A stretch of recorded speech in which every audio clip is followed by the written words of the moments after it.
सुना है वो शर्मा जी का लड़का 18 घंटा पढ़ता है, आईआईटी जेईई का एग्जाम देने वाला है। अरे आपने सुना है वो मिश्रा जी की लड़की 16 घंटे पढ़ती है, वो नीट एग्जाम की तैयारी कर रही है, आईआईटी जेईई की एग्जाम की तैयारी कर रही है, मतलब वो दोनों एग्जाम देगी। अच्छा, अरे मैंने ये भी सुना है कि बच्चे तो 12-12 घंटे भी पढ़ रहे हैं। ओहो, लेकिन देखो हमारे बच्चे 5 से 6 घंटे ही पढ़ते हैं। क्या करें अब इनका? This is the saying of many parents to you, है कि नहीं? सुनने में तो आता है ना, वो 16 घंटे पढ़ रहे हैं, वो 18 घंटे पढ़ रहे हैं, वो 12 घंटे पढ़ रहे हैं, लगातार पढ़ रहे हैं, उनको आईआईटी जेईई क्रैक करना है और देखना वो कर भी लेंगे। यही मम्मी पापा को कहते हुए सुना है कि नहीं सुना है? जनरली ऐसा ही होता है कि नहीं होता है? हाँ जी, बिल्कुल।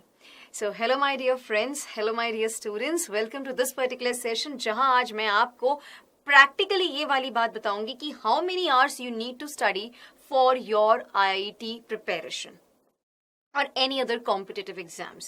But since we are talking about IIT JEE, so majorly हम बात उसी पे करेंगे।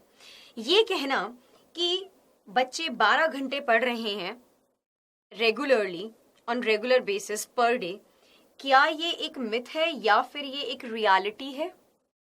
बताइए। Let's actually talk about this myth और रियलिटी थिंग। चलिए, सो यहाँ पर अगर मैं बात करती हूँ, सभी के पास 24 घंटे होते हैं, किसी और के पास में 24 से ज्यादा घंटे होते हैं क्या? ये बताइए। मेरे को तो नहीं लगता, मुझे तो अभी तक यही पता है कि हम सब के पास में 24 घंटे होते हैं। ओके, ये कहना 18 घंटे पढ़ना, 12 घंटे पढ़ना, 15 घंटे पढ़ना, 16 घंटे पढ़ना, क्या इतने घंटे हमारे पास अवेलेबल हैं? इतने आवर्स हमारे पास अवेलेबल होते भी हैं? प्रैक्टिकल टाइम टू स्टडी क्या होता है? सुनिए, दो तरह के बच्चे होते हैं। ऐसे बच्चे जो कोचिंग या फिर स्कूल जाते हैं, they either attend the coaching और द स्कूल। ऐसे बच्चे भी होते हैं जो coaching plus school regular basis पे जाते हैं। Let's actually break those 24 hours for दो स्टूडेंट्स जो या तो कोचिंग जाते हैं या स्कूल जाते हैं। अगर वो बच्चे कोचिंग या स्कूल जा रहे हैं, ठीक है, दोनों में से किसी एक जगह जा रहे हैं, तो मान के चलिए 5 hours to 6 hours they are going to spend in school और in the coaching. Good sleep, अच्छी नींद के लिए कितने घंटे चाहिए? बेसिकली एक अच्छी नींद के लिए मैं मानती हूँ 8 hours। ऐसे कुछ बच्चे भी होते हैं जो 6 hours भी मानते हैं, आई मीन टू से 6 hours भी उनके लिए इनफ होता है। सो मान के चलते हैं 6 to 8 hours यहाँ पर लिख लेते हैं, लेकिन we are going to take the maximum thing. Miscellaneous activities के लिए आपको पूरे दिन में 2 घंटे चाहिए। Absolutely right. टाइम लेफ्ट, अब कितना टाइम रह गया? 6 घंटे आपने बिता दिए स्कूल में या कोचिंग में, 8 hours आपने अच्छी वाली नींद ले ली, 14, and 2 hours for the miscellaneous activities. कितने घंटे बच गए? 8 hours आपके बच गए हैं। And this is the practical time. Okay, this is actually the practical time for the study. इतने ही घंटे आपको मिलते हैं, या तो आप स्कूल जाइए या फिर आप कोचिंग को अटेंड कीजिए। इससे ज्यादा अगर आप सोच रहे हैं आपको मिलेंगे, सो पॉसिबली एक केस हो सकता है कि अगर आप अपनी ये वाली जो नींद है 8 hours से 6 hours कर दें, तो 8 plus 2 बिकॉज 2 घंटे आपको मिल गए, 10 hours हो गए हैं।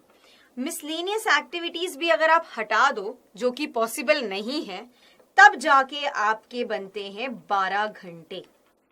ठीक है, दैट मीन्स 8 घंटे की जगह आप 6 घंटे सो रहे हैं, और मिसलेनियस एक्टिविटीज लाइक आप कोई भी गैप नहीं दे रहे हैं जब आप पढ़ाई कर रहे हैं, देयर इज नो गैप, लगातार पढ़ रहे हैं, तब 12 घंटे बनते हैं। इसके अलावा तो नहीं बनते। दैट मीन्स ये 12 घंटे भी प्रैक्टिकली पॉसिबल नहीं है ना?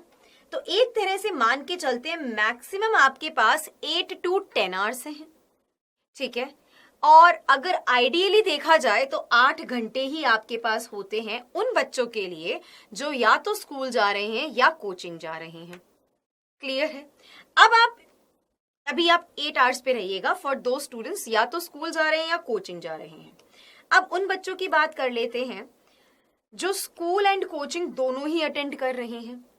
तो सुबह 7 बजे आपका स्कूल स्टार्ट होता है एंड करीबन 1 से 2 के बीच में it gets end. Okay, and then आप कोचिंग भी जाते हैं कि नहीं जाते हैं? एब्सोल्युटली, मान के चलते हैं। तो यहाँ पर देख लीजिए, आपके 8 घंटे तो यहीं पर ही चले गए, 8 आवर्स टोटली यहाँ चले गए। अच्छी नींद के लिए मैंने आपको बोला था 6 to 8 आवर्स हैं, 8 आवर्स ज़्यादा अच्छे हैं। Miscellaneous activities again 2 hours. तो देखो 8 + 8 16 + 2 18, तो 24 में से 18 को सब्ट्रैक्ट कीजिए, क्या आएगा? 6 आवर्स। सो जो बच्चे स्कूल और कोचिंग दोनों जगह जा रहे हैं, रेगुलर बेसिस पे जा रहे हैं, उनको तो प्रैक्टिकली 6 घंटे ही मिल रहे हैं खुद के लिए। ये मिसलेनियस एक्टिविटीज आप इनको अंडर एस्टिमेट नहीं कर सकते, बिकॉज ये जरूरी है बेसिकली। ठीक है, तो एक तरह से जो बच्चे स्कूल और कोचिंग जा रहे हैं और सपोज कीजिए कि वो सिर्फ 6 घंटे ही सो रहे हैं, उस केस में इन बच्चों को 8 घंटे मिलेंगे। अदरवाइज आइडियली देखा जाए तो 6 घंटे ही मिलेंगे। क्लियर है ये वाली बात? हाँ जी। वेल, एक तरह से कुछ बच्चे ऐसे होते हैं जो स्कूल और कोचिंग को एक्चुअल में मैनेज प्रॉपरली कर लेते हैं, कुछ बच्चे होते हैं, लेकिन मेजर पोर्शन ऑफ द जो स्टूडेंट्स होते हैं, they actually do not manage it properly. उनके लिए बहुत प्रॉब्लम क्रिएट हो जाता है। For them I will say कि आप वीकेंड क्लासेस अटेंड कीजिए, that will be much more better for you. Otherwise यहाँ पर कुछ प्रॉब्लम हो ही जाएगा। चलिए, अब how to use the time properly, time को हम कैसे प्रॉपरली यूटिलाइज करें, how to effectively utilise 8 hours of study a day per day. तो what you have to do is, मैंने आपको बोला 8 घंटे आपके पास में है, और उसमें से 2 घंटे मैंने आपको बता दिए मिसलेनियस एक्टिविटीज के लिए भी है। सो आपको इन 8 घंटों के अंदर क्वालिटी स्टडी करनी है, क्वालिटी स्टडी करनी है। ठीक है, अब सपोज कीजिए 8 घंटे की जगह मैं मानती हूँ 10 आवर्स हैं आपके पास में, मैक्सिमम लेके चलते हैं। 2 तरह के स्टूडेंट्स हैं हमारे पास में, X type of a student and a Y type of a students we do have. Okay, X type of a student वो स्टूडेंट है जो एफिशिएंटली नहीं पढ़ रहे हैं, not efficiently studying, not efficiently studying. ठीक है, डिस्ट्रैक्शन तो उनकी जिंदगी में भर भर के है, डिस्ट्रैक्शन बहुत ज्यादा है। ठीक है, तो भले से ही वो 10 घंटे पढ़ाई में ले रहे हैं, लेकिन वो इफेक्टिवली नहीं पढ़ रहे, डिस्ट्रैक्शन बहुत ज्यादा है, तो उन्होंने सीखा बहुत कम है। They have learned less, they have learned less. ठीक है, अब वाई टाइप ऑफ स्टूडेंट होते हैं जो इफेक्टिवली एंड एफिशिएंटली पढ़ते हैं, इनकी लाइफ में कोई डिस्ट्रैक्शन नहीं होता, ये डिटरमिन्ड होते हैं कि 10 घंटे या 8 घंटे हमें अच्छे से पढ़ने हैं। ठीक है, और ये सीखते भी ज्यादा हैं, they learned more, they actually have learned more with full concentration and with full focus. Clear है? सो आपको कौन से बच्चे बनना है? वाई टाइप ऑफ स्टूडेंट आपको बनना है, विदाउट एनी डिस्ट्रैक्शन। ठीक है, इन 10 घंटे में आई जस्ट से कि डिवाइड दीज 10 आवर्स, इन 10 घंटों को 2-2 घंटे के गैप में आप डिवाइड कर दीजिए। In the previous one of my sessions I talked about Pomodoro technique. मैंने पोमोडोरो टेक्निक के बारे में आपसे बात की थी और कहा था आप अपने पर्टिकुलर टाइम को डिवाइड कर दीजिए।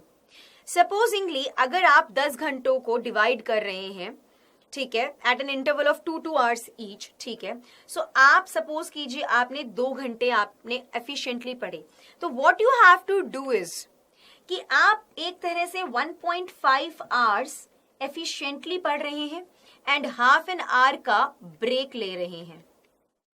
ठीक है, और यू कैन से कि आप basically 1 hour and 45 minutes effectively without no distraction पढ़िए और 15 मिनट्स का ब्रेक लीजिए। Again revise this particular thing, repeat it again. फिर आप क्या करेंगे, फिर 1 आवर 45 मिनट्स का टाइमर लगाइए और 15 मिनट का ब्रेक लीजिए। इससे कम का भी ले सकते हैं डिपेंडिंग अपॉन यू। ब्रेक्स को, ये जो ब्रेक है 15 मिनट का, इसको प्लीज एक्सटेंड मत कीजिएगा, otherwise there will be a problem for you. तो आप इन 10 आवर्स को बहुत ही एफिशिएंटली एंड इफेक्टिवली यूटिलाइज कर सकते हैं, जिससे आपको फ्रूटफुल रिजल्ट्स मिलेंगे। ठीक है, so you apply the pomodoro technique over these 10 hours और द 8 आवर्स, लेकिन पढ़िए efficiently, effectively, without no distraction, zero distraction basically. So go ahead with this particular thing. Study in intervals of around 2 hours with breaks in between. ठीक है, clear है ये वाली बात? हाँ जी. सो आप सपोज कीजिए 1 hour 45 मिनट्स एक टॉपिक बहुत अच्छे से पढ़ रहे हैं, 15 मिनट का ब्रेक लीजिए, फिर वापस से 1 hour 45 मिनट्स कीजिए. इतना इफेक्टिवली आप पढ़ेंगे, इतना फ्रूटफुल रिजल्ट्स आएगा कि you will B actually very much satisfied with the things you have learned.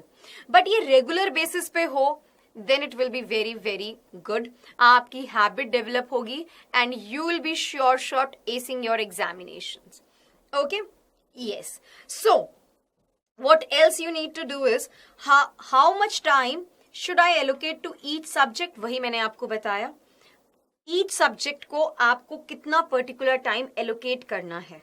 Okay, so if you are thinking that if you are studying mathematics today, physics today or chemistry today, what I have to say कि आप इन particular 10 hours को इस तरह से divide कीजिए कि तीनों subject को इक्वल टाइम मिले.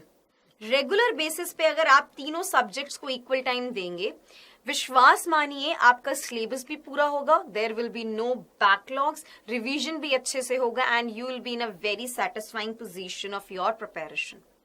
So what you have to do is to avoid all the distraction. ये जो सोशल मीडिया है ना, फेसबुक, इंस्टाग्राम, यूट्यूब, प्लीज इन सबसे दूर रहिए. आपको बाद में बहुत टाइम मिलेगा इनको एक्सप्लोर करने के लिए, लेकिन अभी ये जो 2 साल है बहुत इंपॉर्टेंट है, इसीलिए पढ़ते समय इन सारे डिस्ट्रैक्शन से दूर रहिएगा.